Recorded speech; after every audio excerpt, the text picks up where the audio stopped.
Hello dear students, কেমন আছো তোমরা? আজকে তোমাদের সাথে দি মোস্ট ইম্পর্টেন্ট কোশ্চেন নিয়ে আলোচনা করতে যাচ্ছি। সেটি হচ্ছে, মঙ্গলদের পরিচয় দাও। স্বাধীন রাষ্ট্রের প্রতিষ্ঠাতা হিসেবে চেঙ্গিস খানের কর্তৃত্ব মূল্যায়ন করো। এই ভিডিওটি বানাতে অনুপ্রাণিত করেছে 34 BCS cadre and our most honourable teacher MD Imran Nazir sir. এই ভিডিওটি তাদের জন্যই থাকছে যারা কাজের পাশাপাশি পড়ালেখাকেও প্রাধান্য দিয়ে থাকে, যারা প্রতিদিন নিত্য নতুন জিনিস জানার জন্য আগ্রহ প্রকাশ করে। এই ভিডিওটি শুধুমাত্র তাদের জন্য ডেডিকেটেড করে বানানো হয়েছে। সো ভিডিওটি শুরু করা যাক। প্রথমেই আমরা জানব মঙ্গলদের পরিচয়। বিশ্বের ইতিহাসে মঙ্গলদের উত্থান একটি চাঞ্চল্যকর এবং অবিস্মরণীয় ঘটনা। মঙ্গল জাতির অভ্যুদয়ের ফলে ইতিহাসে রূপান্তর ঘটে। বহু রাজবংশের পতন হয়। একদিকে যেমন জনপদ ও সভ্যতা বিলীন হয়, অপরদিকে তেমনই শক্তিশালী রাজবংশ ও পৃথিবীর অন্যতম সভ্যতা ও সংস্কৃতির সূচনা হয়। মঙ্গলদের উৎপত্তি সম্পর্কে অনেক ঐতিহাসিকদের মধ্যে যথেষ্ট পরিমাণে মতভেদ রয়েছে। কোনো ঐতিহাসিক মনে করেন যে তারা মঙ্গোলীয় দেশ থেকে এসেছিল, এজন্যই তাকে মঙ্গল বলা হয়। আবার এটাও মনে করা হয় যে চীন দেশীয় শব্দ মাঙ্গো অর্থাৎ সাহসী হতে মঙ্গল নামের উৎপত্তি হয়েছে। মঙ্গলরা কিন্তু অত্যন্ত সাহসিকতার পরিচয় দিয়েছিলেন। অনেকে মনে করেন যে মঙ্গলরা হুন জাতির বংশধর।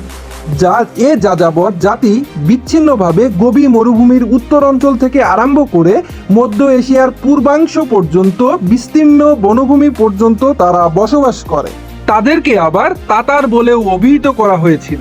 এ জাতি বহুকাল পর্যন্ত মঙ্গলদের সাথে লড়াই করে অবশেষে একত্রিত হয় এবং একটি জাতিতে পরিণত হয়। তাদের নেতৃত্ব দিয়েছিলেন চেঙ্গিস খান। ঐতিহাসিকগণ মঙ্গল জাতিকে কয়টি ভাগে ভাগ করেছেন, যেমন নাইমান, কেরাইট, মেরকাইট এবং ওইরাইট। এর ভেতরও কিছু মতভেদ রয়েছে। তাদের ভিতরে অন্যতম ছিল চীন ঐতিহাসিকগণদের মতবাদ। চীন ঐতিহাসিকগণরা মনে করেন যে মঙ্গলদের 3টি শ্রেণীতে বিভক্ত করা হয়েছিল, যেমন শ্বেত তাতার, কৃষ্ণ তাতার এবং বন্য তাতার। অন্যান্য যাযাবর জাতির মতো মঙ্গলরা তাঁবুতে বসবাস করত। তারা পশুর চামড়া পরিধান করত। তারা খুব সহজ সরল এবং অনাড়ম্বর জীবনযাপন করত। এরা পশু শিকার ও মেষ পালন করত। দুধ, মাংস, জীবজন্তু এবং পোকামাকড় খেয়ে তারা জীবন ধারণ করত। পরিষ্কার পরিচ্ছন্নতা সম্পর্কে তাদের কোনো ধারণাই ছিল না।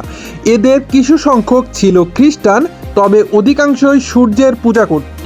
তারা নির্বিচারে সকল ধরনের পশু মেরে ফেলত এবং তাদের মাংস খেত।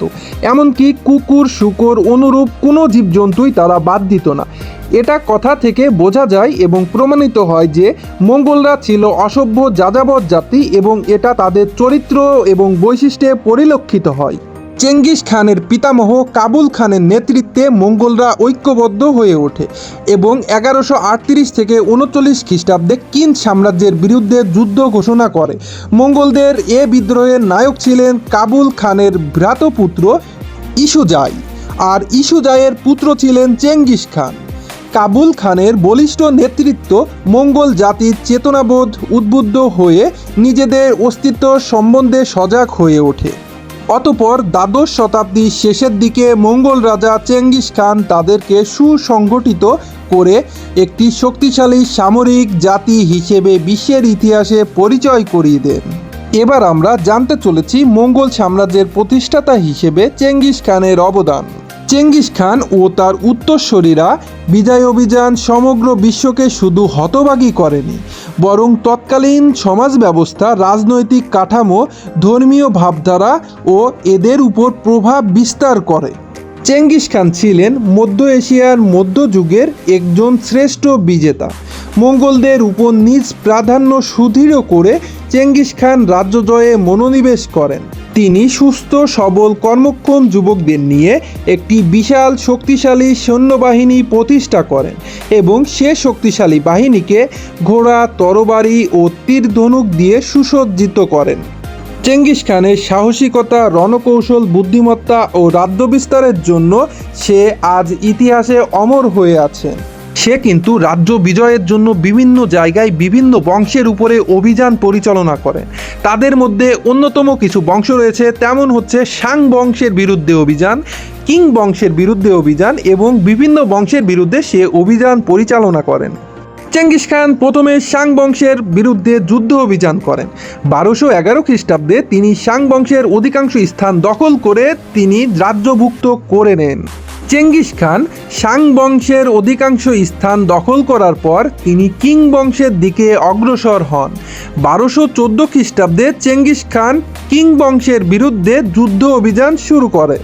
1214 খ্রিস্টাব্দে চেঙ্গিস খান কর্তৃত্বের সাথে বৃহৎ 3টি অভিযান প্রেরণ করেন।